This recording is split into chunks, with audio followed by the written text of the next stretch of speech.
Hello, everyone. Welcome to another episode of the Gooners podcast.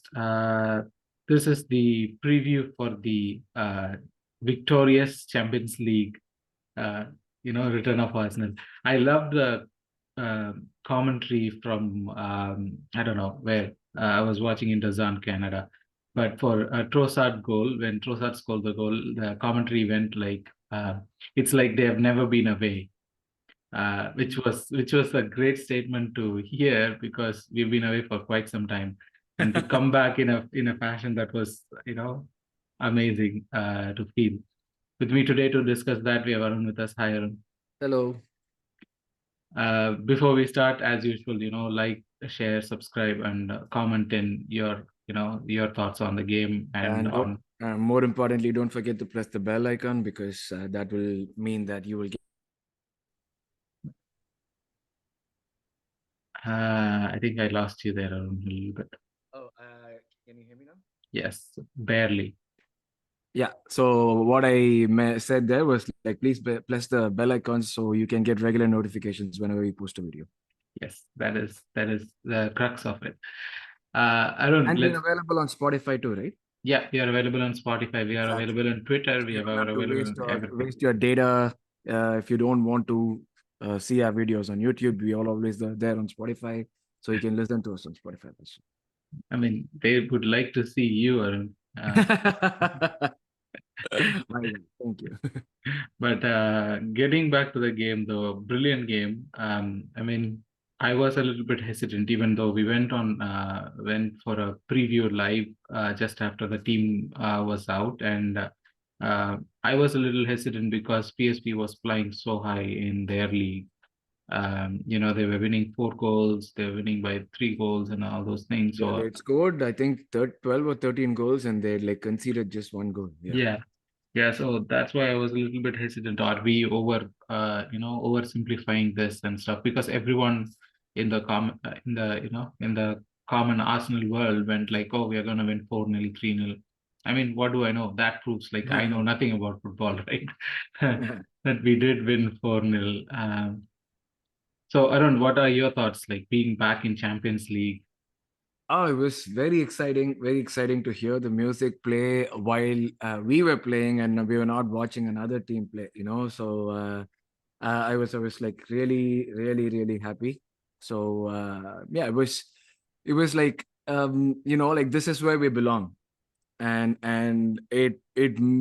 seeing the light show before the beginning and hearing that anthem, it brought in a lot of memories from times when we were not good, but we were still playing in this competition. Like it was a different feeling in the sense that usually we go there as a participant. We know we are going to be getting out at some point, but then like in spite of that, we would be like staying up or missing work to watch these games. But now it seems like there's a bit of a renewed hope, and the hope that not that we're going to win this thing or anything, but it's like, yeah, like all these things that we had to go through, the change of 4 managers and everything, and after like 7 years we've been able to come back to this competition. And it's like I said, the renewed hope is that we'll be able to get out of the group stages, progress further, probably win the knockouts and go till the quarterfinals. So, and we have a team capable of doing that, and more importantly, I think all of these guys deserve it. Like the way in which they've been playing for the last 2-3 years, putting it all in, and probably the best, the toughest league in the world to go to qualify for the Champions League, which was amazing. I was really happy for the boy, especially Saka. Like it's like coming full circle from the time that we lost the qualification to the Champions League, and then coming here and like getting the first goal for us in the Champions League once we're back. It was very special. It was a lot of fun to watch. I was a little nervous before the game. Not nervous really. I knew we would win, but I thought it was going to be tough. But the way in which they played was unbelievable. This is why I love having Arun in here, because I was hoping not to talk about the first 11 and the Raya selection and all those things, and you actually skipped that part and went straight to Saka's first goal.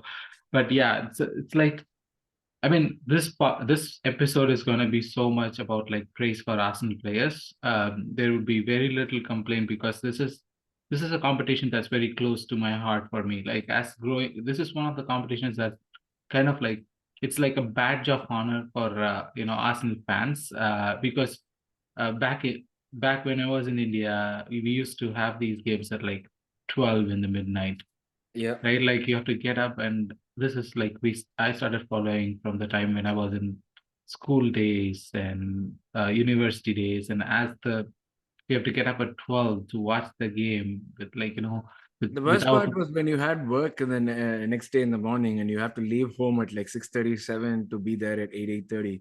Yep. And you have gone to bed at like, 2:33 in Three. the morning. Especially if Arsenal win, you won't get sleep for a few more minutes because you'll be wired up and you'll be like awake.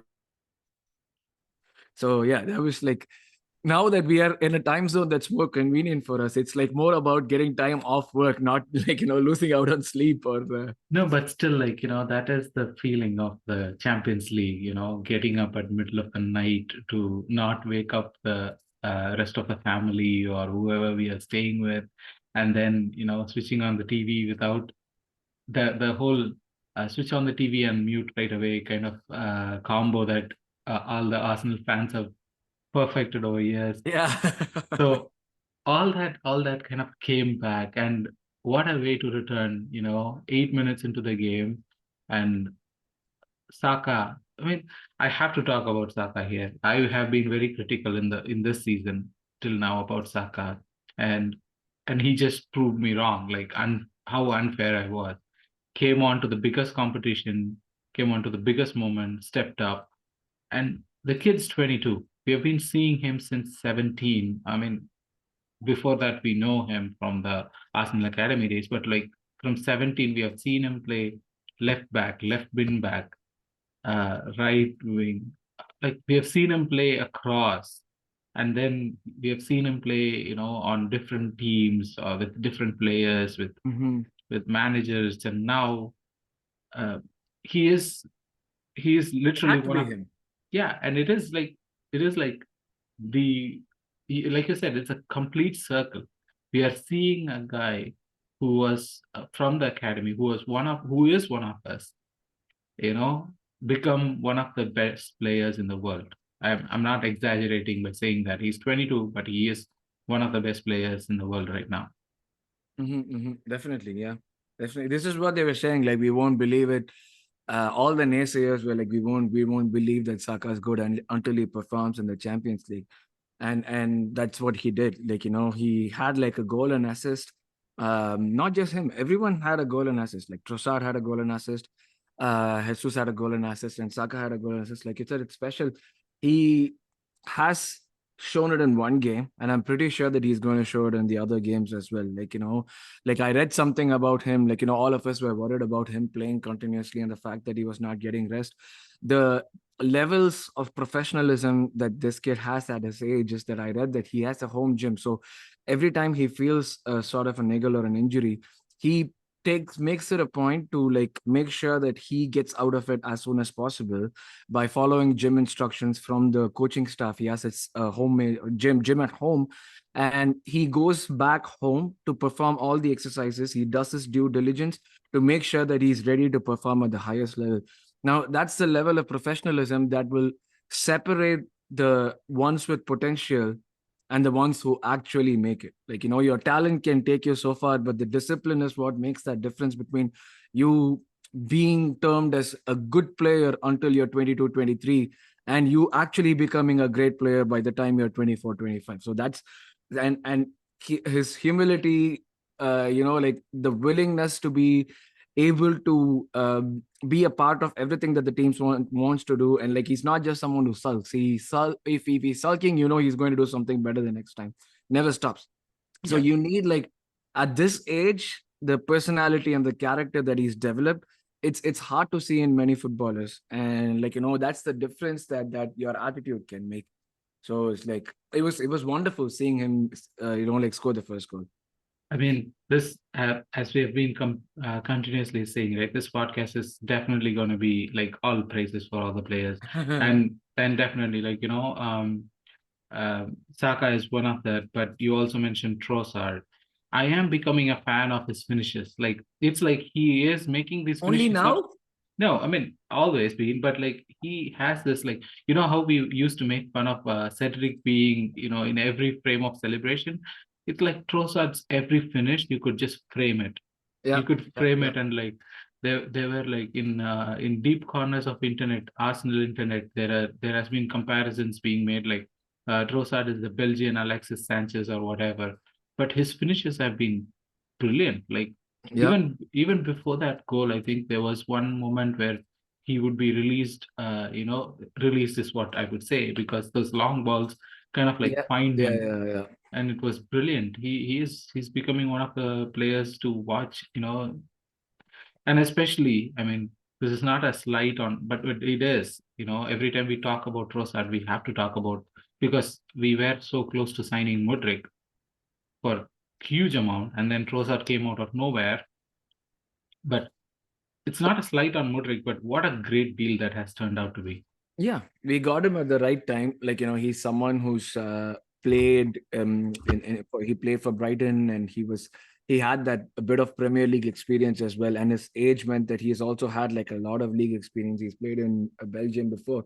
So it was a fantastic deal for the money that we got him. Thanks to Deserbi for having that fight with him, like which sort of pushed him out of the team, and then we were able to like give him a lease of life. All the I more reasons to like Deserbi. Yeah, exactly.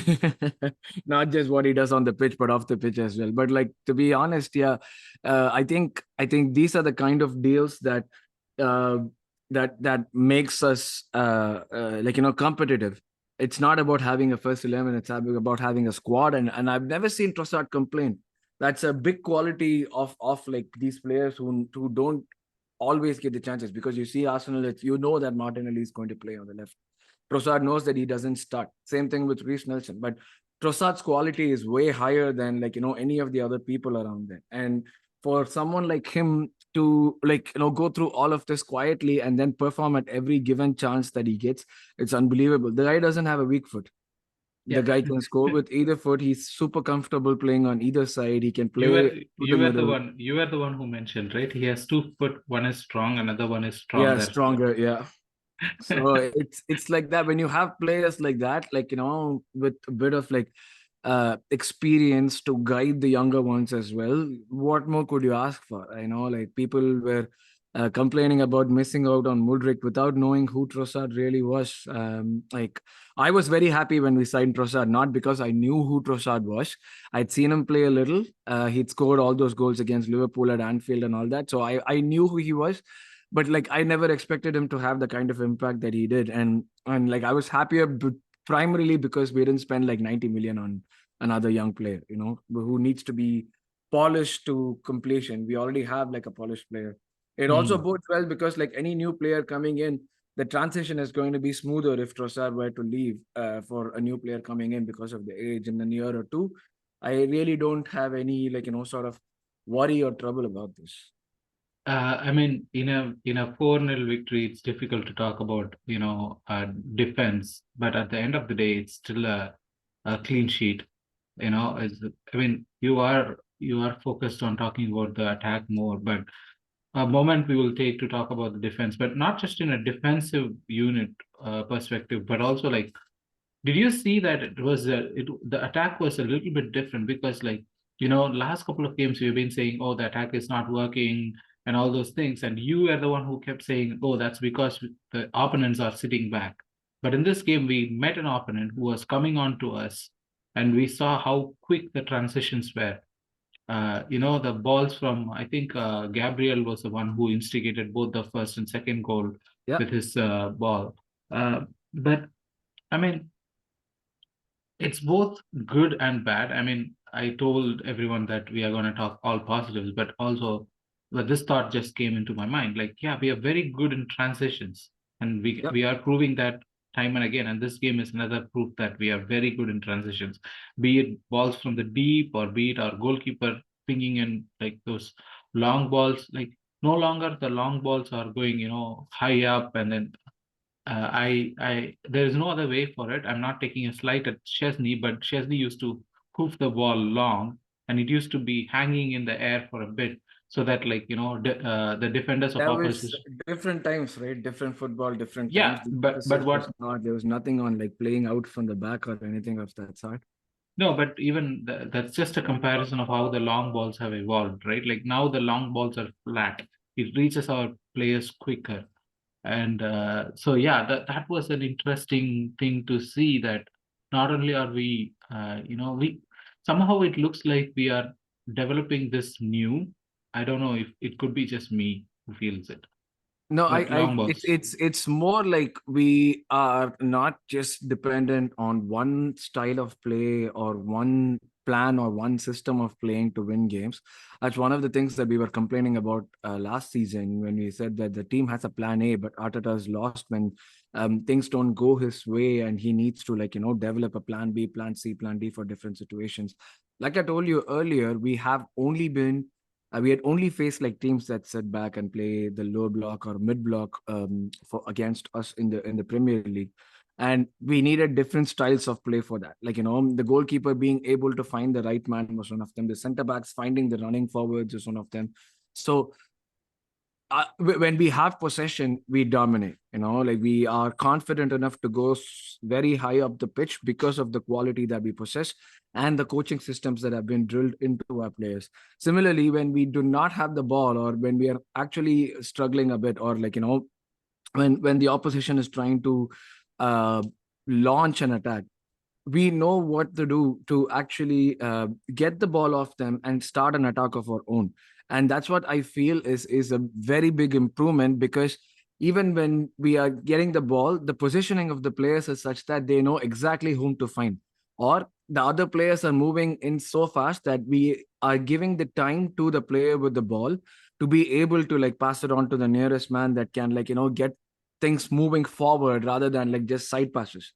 Side passes are good, but if it's going to be in your own half, it's totally useless. But the way in That which these guys are playing, they are able to push the ball up and always look for an opportunity to launch an attack while being defensively stable. Like I don't feel nervous when these guys go up, because of the fact that I know the players are having adequate recovery pace to be able to come back and make sure that there is no damage. Mhm. So this is very refreshing to see, I would say. I mean, when Arteta took over, one of the fears that a lot of people had was like his brand of football coming back to Arsenal. I'm not saying it in a bad way. Like, when Arteta used to play, we used to have like million passes in midfield, and Yeah. most of it would be Arteta who would be doing the sideways passing between him, Santi Cazorla, and whoever played in the midfield with him, Jack Wilshere or Aaron Ramsey or whoever was that. So we were worried about that side passing, but it seems like as a coach, he's opposite of it. It's Yeah. like all vertical passing right now. Um, but speaking of Arteta, did you see that message about like when Emil Smith Rowe came on and the whole stadium Yeah, was yeah, yeah. singing, Was I cheering felt for him. emotional. I'm Yeah. like, are you know, are you saying it just for the sake of it? No, but like it is what it is, right? Like we've only played 5 games so far, and out of the 5 games, there are only so many chances that you can give to players. So like that's I told this right at the beginning. The media are always waiting, especially towards the end of transfer windows. The moment they don't see a player playing, they start the rumors. Like Ramsdale, he was dropped for 1 game, and the next day Two we saw, games now. yeah, 2 games now. But like of course, if what we were told was true, then Raya was obviously going to be the cup keeper, right? So whatever it might have been, um just the fact that as soon as Ramsdale was dropped, within 24 hours we saw news that Chelsea and Bayern were monitoring him, shows the sad state of journalism, especially football journalism right now. Everyone is just waiting for a chance. So the manager can only provide chances to certain people. We have 38 league games. We have at least like six, at least 6 Champions League games. 44. So you have 50 games minimum in the season that the team would be playing. You cannot be playing the same players. So players will get their chances. If your player doesn't get a chance until December, then yeah, then you can start talking about it. But they are And definitely going to get their chances. So and what, like, for me, it felt like he took the chance with both hands. he He did. was very, very, very good. And I've always been a fan of Smith Rowe. And when he came on, it was like there was light, under his belly. Definitely, yeah. He just went in. Uh, but the third goal, Arun, right? Like, I mean, Jesus kind of brings something to the team that I'm not. Again, this has been the most I think the commonly more used. you should go without saying that, because the more you say it seems like you're actually actually taking No, a but dig that's at the the thing, players right? that Like you actually. the thing is, that's what people do, right? And I am not in this point. Nketiah, yes, I have problems on him, but when Jesus plays, it feels like there is there's an adult in the room.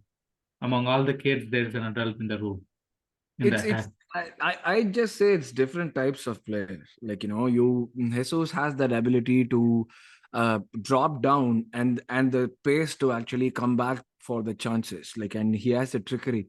Eddie is more of an out and out striker. You need a supplier for him. You don't expect him to create stuff.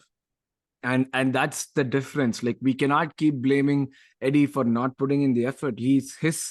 His strength is to be around in and around goals and convert those chances into goals. If your team is not going to provide him with chances, you blame the rest of the team, not Eddie, because he's not getting any chances. Again, that's where the difference between the two strikers is. The manager knew it, and that's why he like gave that contract to Eddie Nketiah. Now, people might think that I'm just like, blindly supporting him there, but that's his strength. You're not building a team around Eddie Nketiah, but when he's playing, give him the chances that he needs. Don't expect him to like do defensive work. He does a lot of things. He does, but like the efficiency is not going to be the same. Like it's that's the thing. Like, we need to understand that as fans, that these two are different players and they offer different things. But Jesus is like, he was my God, he was like a complete chaos creator there. I think like the shot that he took before scoring the goal, where the goalkeeper makes the save, was more more noteworthy. Like, he took a chance, he feigns and then he shoots, but the Yeah, goalkeeper makes the save. But it's yeah, he had one of the best games. And uh, do you see him starting North of London course, Derby? of course, of course. Uh, Yeah. um, I mean, you actually are driving this conversation more towards what I want to talk about. You were talking about contract situation to Eddie Nketiah, but today we got the news that Martin Odegaard has signed a Yeah, 5-year deal.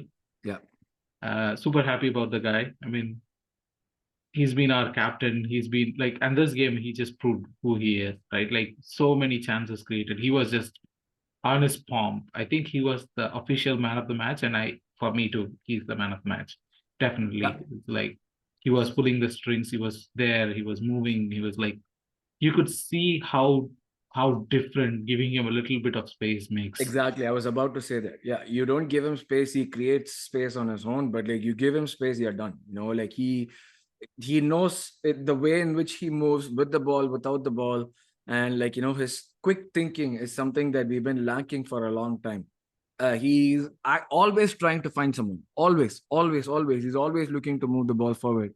And that's the kind of intelligence you need in your midfield players, especially when you want to be like, playing two attacking midfielders with just one man sitting back and an inverted fullback. You cannot expect the inverted fullback to be doing too much of the defensive work. Odegaard doesn't hesitate to drop deep. He doesn't like, he controls the ball from the middle of the pitch, and he's at the end of balls at the final third to be able to finish them. Like, if you see it, it's very simple. If managers can easily figure a way out of like, preventing that shot from going in, but they've not been able to do so far. So yeah, I mean, like, that's coaching and like, the willingness of the player to be able to like sort of not just be restricted to doing what he does best, but also exploring different facets of the game where he can be influential and actually be like a player like Kevin De Bruyne. Like, when you think about De Bruyne, you think about like assists, but that's not all that he does. like he does the scanning every 7 seconds. That is like for me, that's a big quality of a player who's like supposed to be a chance creator. You know, Yep. like something like Odegaard keeps doing that all the time. Yep. So yeah, it's This is, unbelievable the way in which he's growing. Yeah. I mean, it's funny, and it's also like, great to see that the Premier League top two last season was defined by two Norwegian kids, Yeah. right? And yeah, and the captain is with us anyway, so there we have the Exactly. last laugh. Yeah. But I think we will leave at that for the Champions League, unless you have something else to add to it, because it's a great game, and we have been all praises. I don't think there is anything more to add. It was, I mean, at the end of the day, we are just starting in the Champions League journey. So, I would always just like to say this, same thing that Wenger said back in the day. To top the group, you need a minimum of 4 wins and 2 draws, and we've got a group where we can easily achieve that. So I am actually confident, very confident, that we'll finish at the top of the group. I see us beating all the 3 teams. One we've already done. The other 2 teams to us at home. Sevilla might be a little difficult away. PSV is definitely going to be difficult away from home, but I'm pretty sure we can get a result, we get a win against loss. So that's all we need.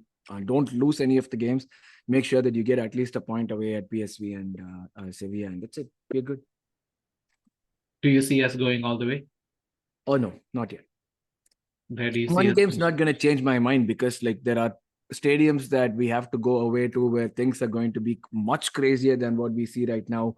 Like you go to Belgium or Spain, you see tifos, and Italian teams or Spanish teams where there's a guy screaming at the top of his voice on the megaphone, or like a Galatasaray where they just throw flares up. It's different atmospheres that our players might not have been used to so far, and you need to be able to get through all of this to reach the finals, and the quality of the teams coming in would also be increasing. I'm excited to see how the team would perform against these guys, but beyond the knockout, I really do not have too many expectations. If we finish first, uh, and hopefully we get a team that is not great in the knockouts, yeah, we can go to the quarterfinals. But beyond that, I do not have any, not in a negative way, but I want to see more of this team perform before I can say anything of I thought that we'll be able to win it or anything. Because the thing is, right now with the odds, we are fourth. Fourth, yeah. So I don't know how they put those odds up, but I'm not going to fall for that. I mean, most of us have fallen for it, but I know that for us, we need to come back to ground, because there is this more important game coming up with the North London Derby, and with Son already running his mouth. We would do a preview of that game shortly, and we will have a lot of words to talk about Tottenham in that. So till then, thanks everyone. Thanks for joining in. Thank you. And it's been great win to talk about. Thank you. Soon. Bye. Bye.